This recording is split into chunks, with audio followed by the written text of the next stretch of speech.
හයි අද අපි මේ වීඩියෝ එක තුලින් කතා කරන්න සූදානම් වෙන්නේ මැනික් ගලක් චෙක් කරන්න පුළුවන් ටෙස්ටර්ස් ගැන. ඉතින් ඔයගලන්ට පේනවා මෙතන ටෙස්ටර්ස් ගොඩක් තියෙනවා. වෙනද වගේම කසුන් සූදානම් අපිත් එක්ක මේ ගැන හරිම පැහැදිලිව කතා කරන්න. ඉතින් කසුන් දැන් මෙතන ටෙස්ටර්ස් ගොඩක් තියෙනවා. මේවා ගැන කිසිම අයිඩියා එකක් නැහැ මට නම්. අපි කතා කරමු මොනවාද මේ ටෙස්ටර්ස් මොනවාද තියෙන වර්ග සහ මොකක්ද මේකෙන් වෙන කාර්යය කියලා. එතකොට මෙතන තියෙනවා ජෙම් ටෙස්ටර්ස් වර්ග කීපයක්ම තියෙනවා. ඩයමන්ඩ් ටෙස්ටර්ස් එහෙම නැත්නම් හාර්නස් ටෙස්ටර්ස් කියලා තියෙනවා. ජෙම් ටෙස්ටර්ස්, හාර්නස් ටෙස්ටර්ස්, මොසනයිට් ටෙස්ටර්ස් එහෙම කීපයක්ම තියෙනවා. ඊට අමතරව මෙතන තියෙනවා ප්‍රෙසිඩියම් ටෙස්ටර්ස් උත්. එතකොට අපි දැන් ලැබ් එකකට යන්න කලින් එහෙම නැත්නම් ගෙදර තියෙන ඉන්ස්ට්‍රුමන්ට් වලින් චෙක් කරන්න කලින් කියන්නේ හුඟක් තැන් වලට තියෙන ඉන්ස්ට්‍රුමන්ට් ගෙනියන්න කරදරයි, සමහර ඒවා ටිකක් ලොකුයි, ඒ ප්‍රශ්නත් එක්ක කරදරයි. අපි දලා අදහසක් ගන්න. එහෙනම් සරලව පොඩ්ඩක් ස්ටෝන් එක චෙක් කරලා අයිඩියා එකක් ගන්න පුළුවන් ඉන්ස්ට්‍රුමන්ට් සෙට් එකක් තමයි මෙතන අද ගෙනල්ලා තියෙන්නේ. දැන් කසුන් මෙතන ඩයමන්ඩ් ටෙස්ටර්ස් තියෙනවා. මේ ඩයමන්ඩ් ටෙස්ටර්ස් වල මොකද්ද වෙන ප්‍රධාන කාර්ය සහ මොකද ඒකේ තියෙන වෙනස? ඔව් මෙතනදී ඩයමන්ඩ් ටෙස්ටර්ස් වල වෙන්නේ අපේ ස්ටෝන් එකේ තියෙන හාර්ඩ්නස් මුගක් අය කියන්නේ හාර්ඩ්නස් එක චෙක් කරනවා කියලා. නමුත් මේකෙදි වෙන්නේ මේකෙන් පොඩි කරන්ට් එකක් පාස් කරලා අපි ගලේ වර්ගය අඳුනා ගැනීම තමයි තර්මල් කන්ඩක්ටිවිටි එකත් එක්ක ගල්වල වර්ග වෙන් කර ගැනීම තමයි පහසුවෙන්ම මේ ඩයමන්ඩ් ටෙස්ටර්ස් වලින් කරන්නේ. ඒතර මේවා ක්වොලිටිස් කීපයකින් එනවා. ඊට අමතරව ප්‍රෙසිඩියම් ටෙස්ට් එකේ වෙනස වෙන්නේ ඒකේ ඩිස්ප්ලේ එකේ මෙහෙම සඳහන් කරලා තියෙනවා ප්‍රධාන ගල් වර්ග රාශියක් මොනවාද කියලා අඳුරගන්න පහසු වෙන්න අපි මේ ප්‍රෝබ් එක ස්ටෝන් එකට තියලා පහසුවෙන්ම ගලේ වර්ගයේ ට්‍රීට් කරන විදිහත් එක්ක මේ පොඩි ප්‍රෝබ් එක කට්ටක් තියෙනවා. ඒ කට්ට යන තැනත් එක්ක අපිට ඒකේ ඩිස්ප්ලේ කරනවා ස්ටෝන් එක මොකක්ද කියලා. කසුන් දැන් අපි මේ ටෙස්ටර්ස් වල මිල ගණන් පොඩ්ඩක් සඳහන් කරමු. ඔව්. මෙතන අපි පිටතින් බැලුවල්මට එක වගේ වුණාට මේ ප්‍රයිසස් ගොඩක් වෙනස් වෙනවා. මේ ටෙස්ටර්ස් එක වගේ පිටතින් තිබුණාට මේවා ඇතුළ ආත්පසීම වෙනස්. ඒ කියන්නේ මදර් බෝඩ් එකේ සර්කිට් එක හුඟක් වෙනස්. දැන් මේ වගේ මේඩ් ඉන් ජපාන් කියලා ගහලා තිබ්බට මේක ඇත්තටම මැනුෆැක්චර් ජපාන් නෙවෙයි වෙන්න පුළුවන්. නමුත් ඊට වඩා ක්වොලිටි බර්කන් වගේ බ්‍රෑන්ඩ් තියෙනවා. ඒවා ක්වොලිටි එක වෙනස්. එතකොට මේකේ තව දෙයක් තියෙනවා. මේකේ බිට් එක ඇලුමිනියම් වලින් තමයි හදලා තියෙන්නේ. මේක ටිකක් ගාන අඩු ටෙස්ටර් එකක්.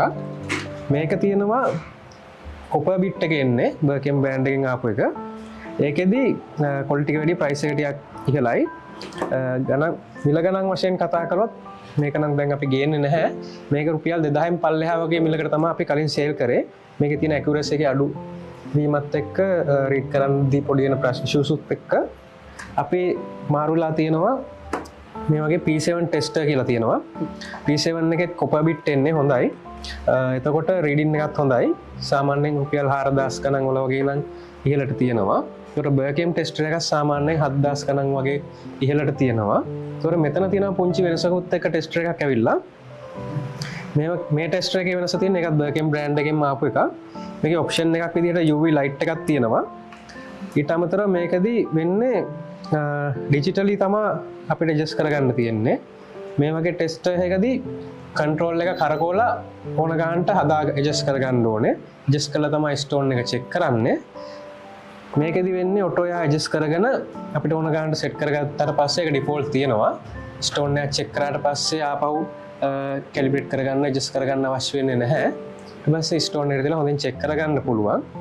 මේ දෙකේ වෙනස ප්‍රධානම වෙනස තමයි මේ ටෙස්ටර් එක charge කරන්න පුළුවන් type C fast charging port එකක් තියෙනවා. එතකොට අපිට මේ වගේ ටෙස්ටර් එකක් use කරද්දී එන බැටරි cost එක හුඟක් අඩු කරගන්න පුළුවන් මේ වගේ rechargeable ටෙස්ට් එකකට ගියාම. මේ වගේ ටෙස්ට් එක සාමාන්‍යයෙන් 8000 15014 වගේ රේන්ජ් එක තමයි යන්නේ. ඊට අමතරව අපි කතා කරපු ප්‍රෙසිඩියම් ටෙස්ටර් එක ටිකක් මිලෙන් වැඩි. සාමාන්‍යයෙන් රුපියල් ලක්ෂය ආසන්නයේ මිලක් තමයි යන්නේ. එතකොට තව දෙයක් කියන්න ඕනේ. දැන් මෙතන ජපාන් වලින් එන ටෙස්ටර්ස් තියෙනවද කියලා හුඟක් අය අහනවා. එහෙම ඇහුවට ඊට වඩා මැනුෆැක්චර් ක්වොලිටි එක වැඩි ටෙස්ටර්ස් වර්ග තියෙනවා හොංකොං, එතකොට බැංකොක්, සිංගප්පූර් වගේ එන රටවලින් මැනුෆැක්චර් කරලා එවන ටෙස්ටර්ස් වල ක්වොලිටි එක හුඟක් ඉහළින් තියෙනවා. මේ ප්‍රෙසිඩියම් ටෙස්ටර් එකත් මැනුෆැක්චර් කරන්නේ සිංගප්පූර් වල. හුඟ දෙනෙක් ගන්න මේක හුඟක් පහසුවෙන් අපිට ස්ටෝන් එක අයිඩෙන්ටිෆයි කරගන්න පුළුවන් අපිට ලැබ් එකට යන්න කලින් ගෙදරදීම කරගන්න අයිඩෙන්ටිෆයි කරලා හොඳ ගලක් නම් ඒකට සර්ටිෆිකේට් දාලා කටින් ප්‍රොසෙස් එකට ගිහිල්ලා අපිට හුඟක් සල්ලි ඉතුරුකුත් කරගන්න පුළුවන්. දැන් මට ප්‍රශ්නයක් තියෙනවා දැන් මේ ඔක්කොම එක වගේනේ. ඔව්. එතකොට දැන් මේවා හඳුනා ගන්න වෙන නම් මොන හරි තියෙනවද? ඔව් මේක දැන් අපේ ප්‍රොඩක්ට් වල ඔක්කොගේම ඔරිජිනල් ප්‍රොඩක්ට් එක තමයි අපි විකුණන්නේ. අර සමහර ඒවා බොරුවට මෙතන නම වෙනස් කරලා මේඩ් ඉන් ජපාන් වෙන බ්‍රෑන්ඩ් නේම් වලින් ගහලා එනවා. සමහර අයට දැක්කහම අඳුර ගන්න පුළුවන් ඒක මේ අතර ගත්තාම තේරෙන වෙනස. එහෙම නැත්නම් අපි ස්ටෝන් එකක් චෙක් කරද්දී ඒ වෙනස හොඳටම දැනෙනවා. ඒකින්ද හොඳ ක්වොලිටි එකට ගියොත් ඕගලන්ට ගද්දි පොඩි මිදුලක් වැඩි කියලා තේරුණත් පස්සේ වාට පාඩුවක් වෙන්නේ නැහැ. මොකද එතනදී ලොකු හොඳ ගලක් ඇවිල්ලා මිස් වුණොත් එතනින් වෙන පාඩුව ඊට වඩා වැඩි. ඒ හින්දා මම නම් රෙකමන්ඩ් කරන්නේ ටිකක් ක්වොලිටි එක හොඳ වොරන්ටි එකකුත් එක්ක දෙන ටෙස්ටර් එකකට යන්න කියලා තමයි මම රෙකමන්ඩ් කරන්නේ. කසුන් දැන් මම මේකට එන්න කලින් පොඩ්ඩක් මේ ගැන හොයලා බැලුවා. එතකොට මම දැක්ක දැන් Facebook එකේ TikTok එකේ සමහර අය මේ ටෙස්ටර්ස් වලට බනිනවා. මේක බොරු වැඩක්. මේක කියන තරම් හොඳ නැහැ කියලා. ඉතින් ඒක ඇත්තටම එහෙම දෙයක් තියෙනවද? ඇයි ගොඩක් අය මේකට බනින්නේ? ඔව් ඒකට ප්‍රධාන හේතුවක් වෙන්නේ අපි ටෙස්ටර් එක ගත්තාම ඒගොල්ලෝ මේ ටෙස්ටර් එකකින් බලාපොරොත්තු වෙනවා අපි ලැබ් එකෙනුට ලැබ් එකට ගිහිල්ලා කරගන්න වැඩේම මේකෙන් කරගන්න පුළුවන් අපිට ඒ රිසල්ට් එක දෙයි කියලා. ඒක හින්දා ඒගොල්ලෝ මේකෙන් චෙක් කරලා හරියට ආවේ නැහැ එහෙම කියලා කියනවා. තව කට්ටියක් ඉන්නවා මේක හાર્ඩ්නස් ටෙස්ට් එකක් කියලා හිතාගෙන තමයි යූස් කරන්නේ. නමුත් මේකෙදි වෙන්නේ තර්මල් කන්ඩක්ටිවිටි එක චෙක් කරලා හાર્ඩ්නස් වැලියු එකට රීඩ් කරන එක. එතකොට 100% හાર્ඩ්නස් බලන්න බෑ මේකේ. එහෙම ගන්න ඕන හાર્ඩ්නස් එක චෙක් කරන මැෂින් එකට යන්න ඕනේ. මේකෙදී ඒ වුණාට අපිට පහසුකම තියෙන්නේ මේකෙදී යන රීඩින් එකත් එක්ක අපි මැෂින් එක ගැන පොඩ්ඩක් ස්ටඩි කරාම යන රීඩින් එක යන තැනත් එක්ක අපිට ගල අයිඩෙන්ටිෆයි කරගන්න පුළුවන් මේක සෙමි ස්ටෝන් එකක්ද එතකොට ಜಾති ගලක්ද සෙමි ගලක්ද කියන්නේ කානට් එකක් චෙක් කරද්දී යන වැලියු එකයි සෆා එකක් චෙක් කරද්දී යන වැලියු එකයි වෙනස් වෙනවා. ඒකත් එක්ක අපිට වටිනාකම වැඩි ගල් ටික වෙන් කරලා ඊළඟ ස්ටෙප් එකට යන්න පුළුවන්. කසුන් දැන් අපි උදේ හම්බ වෙලා කතා කරනකොට මට ලස්සන ස්ටෝරි එකක් කිව්වා. මං හිතන්නේ ඒක අපි මේ කතාවට අදාළයි. මං හිතන්නේ ඒක බලාගෙන ඉන්න අයට කිව්වොත් තව හොඳට පැහැදිලි වෙයි. මොකක්ද මේ ටෙස්ටර්ස් වල කතන්දරය කියලා. දැන් මාස 3කට විතර කලින් කස්ටමර් කෙනෙක් ආව අපෙන් ටෝච් එකක් ගෙනියන්න UV ටෝච් එකක්. එයාට ගලක් ටිකක් ලොකු ගලක් හම්බෙලා තියෙනවා. ඒක හැබැයි වටනවා කියලා හිතෙන්නේ නැහැ. නමුත් පළඟු පැත්තට තියෙන්නේ කෝකටත් UV ටෝච් එක ගහලා ඒක කලර් චේන්ජ් එකක් වුණ නැත්නම් විකුණලා දානවා එන ගානකට කියලා තමයි ගියේ. ඊට පස්සේ කොහොම හරි අපි කිව්වා එපා එහෙම විකුණන්න අපරාධනේ මේ ටෙස්ටර් එකක් ගන්න. ටෙස්ටර් එකක් කරන් චෙක් කරලා බලන්න කියලා. එයා කියනවා ඉතින් ඒක තේරුමක් නැහැ. ඔක සාර්ථක වෙන්න නැහැ. කියලා තමයි ඊට පස්සේ යන්න හදද්දි එයාට මම දුන්නා ටෙස්ටර් එකක් ඔය අරන් යන්න අරන් ගිහලා වගේ වැඩේ කරගන්න බලන්න සල්ලි පස්සේ දාන්න බැංකුවට දාන්න නැත්නම් ආපු වෙලාවට ගෙනල්ලා දෙන්න කියලා මම දුන්නා. දැන් සති දෙකකට විතර කලින් අපේ ෂොප් එකට ආවා පොඩි පාර්සල් එකකුත් අරගෙන ඔයාලට තියාගන්න පොඩි gift එකක් තියෙනවා කියලා අර ගලේ වැඩේ හරි මල්ලි ඒ ගල හොඳ ගානකට සෙල් වුණා කියලා. ඒ කියන්නේ ඒ පුද්ගලයාට හම්බ වෙලා තියෙන හොඳ සෆාය ගලක්. නෑ ඒක සෆාය නෙවෙයි. නමුත් එයා හිතන් හිටියේ පළඟු හරි ඒ වගේ හුඟක් අර රේන්ජ් එක ටිකක් අඩුවෙන් යන ගලක් කියලා. ඒකට හම්බෙලා තියෙන වටින ගලක්. ඔව්. ඒ කියන්නේ එයාට හම්බෙලා තියෙන රෙයා ගලක්. පෙනුමෙන් පළඟු වගේ පළඟු ටොප් ඇස් ඒ කිට්ටු යන විදිහක් තමයි එයාට දැනෙන්නේ. මොකද ඒ කට්ටිය සර්ටිෆිකේට් එකක් දාන්න යන්නේ නැහැ මේ ඒගොල්ලන්ගේ අත්දැකීමෙන් පළපුරුද්දෙන් තමයි ස්ටෝන් එක චෙක් කරන්නේ. පතල් වලින් එන ගල්ලා එහෙම බැලුවා අතර දැනෙච්ච විදිහට තමයි විකුණන්නේ. එතකොට ඒගොල්ලන්ට අපිට වඩා අපේ ඉන්ස්ට්‍රුමන්ට් වලින් කරන දේ ඒගොල්ලන්ට හොඳ අවබෝධයක් තියෙනවා පළපුරුද්දෙන්. ඒක හින්දා ඊට පස්සේ එයා ඒක ලොකු ගානකට විකුණලා තිබ්බා. මටත් gift එකක් ගෙනල්ලා දුන්නා. මල්ලි වගේ ටෙස්ටර් එකකින් හින්දා තමයි මේ chance එක මට කරකුනේ කියලා තමයි කියන්න තමයි ඇවිල්ලා තිබ්බේ. ඒක හොඳයි කසුන් දැන් ටෙස්ටර්ස් වලට බනින අයට ඇත්තටම හොඳ පණිවිඩයක් ඒක ටෙස්ටර්ස් වලට බනිනට වඩා ඒක ඇතුළාන්ත වෙනම කතාවක් තියෙනවා කියන එක ඒ කතාවෙන් අපිට පැහැදිලි. කසුන් අතට ප්‍රශ්නයක් තියෙනවා දැන් මේ පුද්ගලයාට හම්බ වෙච්ච ගල මොකක්ද? ඔව් ඒක බැලු බැලමට පළඟු ගලක් වගේ පෙවුනට ඒක රෙයා ස්ටෝන් එකක්. එතකොට රෙයා ස්ටෝන් එකක් වුණාට දැන් ඒකේ දැන් පළඟු ගලක් නම් අපි අල්ලට හම්බෙන ප්‍රමාණය පොඩි සයිස් එකක් වුණත් සාමාන්‍යයෙන් ටිකක් අඩු මිලක් කියන්නේ සපා එකක් එක කම්පෙයාර් කරද්දී. ඊට පස්සේ දැන් එකම වලගේ වුණාට රෙයාර් ස්ටෝන් එකක් වුණාම ඒකේ රෙයාරිටි එකයි ඒකලේ ක්වොලිටි එකයි එක්ක ඒක අපිට ලොකු මිලකට සෙල් කරන්න පුළුවන්. එතකොට එයා ඒක ෆොරන කෙනෙක්ට තමයි විකුණලා තිබ්බේ. එයාට සෑහෙන ලොකු ගාණක් ඇවිල්ලා තිබ්බයි ස්ටෝන් එකට. දැන් කසුන් මේ ස්ටෝන්ස් යූස් කරද්දී මේවේ හાર્ඩ්නස් එක දැනගෙන ඉන්න එක වැදගත් නේද? ඔව්. අපි හાર્ඩ්නස් එක දැනගෙනත් ඉන්න ඕනේ. ඒ වගේම මේ ටෙස්ටර් එකේ යූස් කරන හරි ක්‍රමය දැනගෙන ඉන්නත් ඕනේ. අපි ඒක පොඩ්ඩක් බලමු කොහොමද කරන්නේ කියලා. අපි මුලින්ම ප්‍රෙසිඩියම් ටෙස්ට් එක නම් පහසුයි. ඒකේ කැලිබ්‍රේට් කරගෙන ඊට පස්සේ ස්ටෝන් එකට කෙලින්ම ස්ටෝන් එක තියලා ප්‍රෙස් කරාම අපිට ඒකේ ඉන්ඩිකේට් කරනවා ගල්ල මොකක්ද කියලා.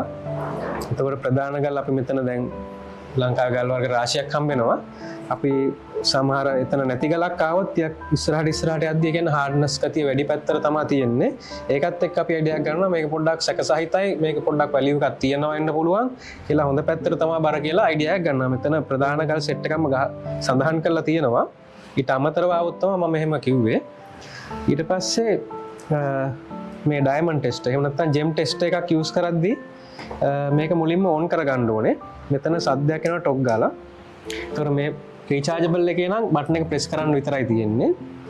ඊට පස්සේ ප්‍රෙස් කරලා පොඩි වෙලාවක් ඉන්න ඕනේ මෙතන ලැම්ප් ඔන් රෙඩි ඔන් ඕකේ වෙනකම්. රෙඩි ඕකේ වුණාට පස්සේ මේකේ ප්‍රොටෙක්ෂන් ක්ලිප් එක ගලවලා මේ පිටිපස්සේ පුංචි තාඩු කෑල්ලක් තියෙනවා. ඒ තාඩුවට ඇඟිල්ල තියලා හොඳට අල්ල ගන්න ඕනේ.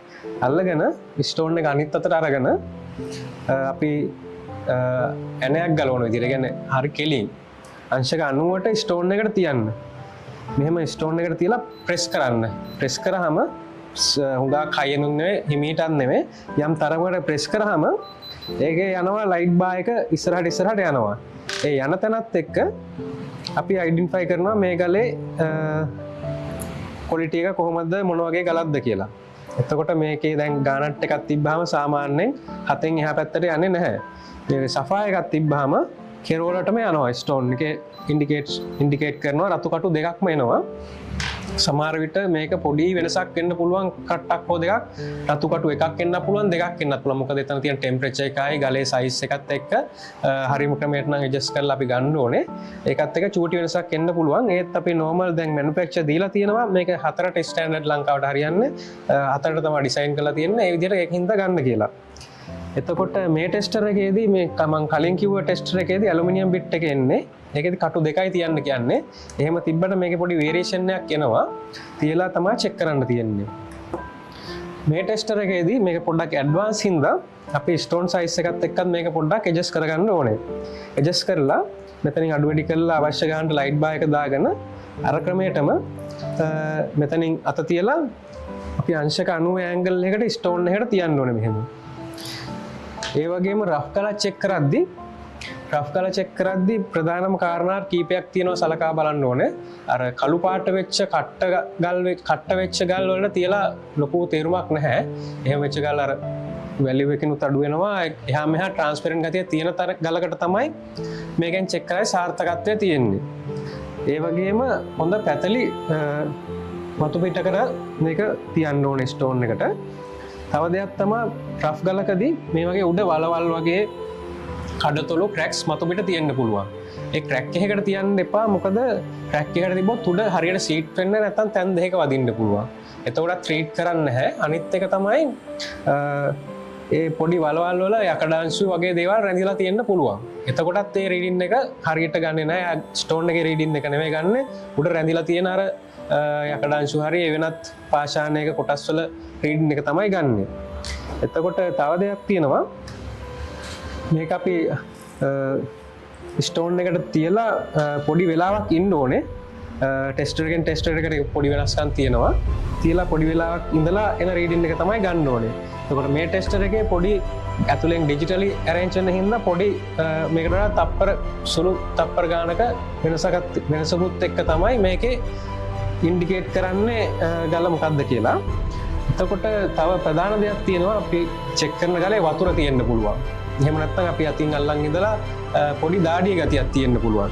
එතකොට මේකේ සවුන්ඩ් එක මෙන්න මේ වගේ ක්‍රේන් දාලා එනවා. දැන් සෆා එකක් චෙක් කරද්දී එන්න ඕනේ මේ වගේ ඈත සවුන්ඩ් එකක්. නමුත් අතේ වතුර එහෙම නැත්තම් තෙත ගතියක්. තෙත ගතියක් තිබ්බොත් එහෙමත් නැත්තම් අපි මුද්දක තියෙන ගලක් ස්ටෝන් එකක් චෙක් කරද්දී ස්ටෝන් එකේ නැතුව මුද්ද ගෑවෙන්න පුළුවන්. ඒ ගෝල්ඩ් එකේ හරි සිල්වර් එකේ හරි ගෑවෙද්දී එයා එරර් සවුන්ඩ් එකක් දෙනවා. මේ මැෂින් එකෙන් මැෂින් එකට එන එරර් සවුන්ඩ් එක වෙනස්, හොඳයි කියන සවුන්ඩ් එක වෙනස්. සවුන්ඩ් එකක් විදිහට තමයි තියෙන්නේ. ඒකත් එක්කත් අපිට මේකෙන එරර් කෝඩ් ටික අඳුනකර හරියටම ස්ටෝන් එක චෙක් කරගන්න පුළුවන්. ඉතින් ඔබටත් මේ වගේ ටෙස්ටර්ස් ඔබේ අලුත්ම ව්‍යාපාරයට අවශ්‍ය නම් ඔබටත් පුළුවන් සුජානි ජුවලර්ස් වෙබ් අඩවියට හෝ කඩවත පිහිටි සුජානි ජුවලර්ස් වෙත පිවිසෙන්න.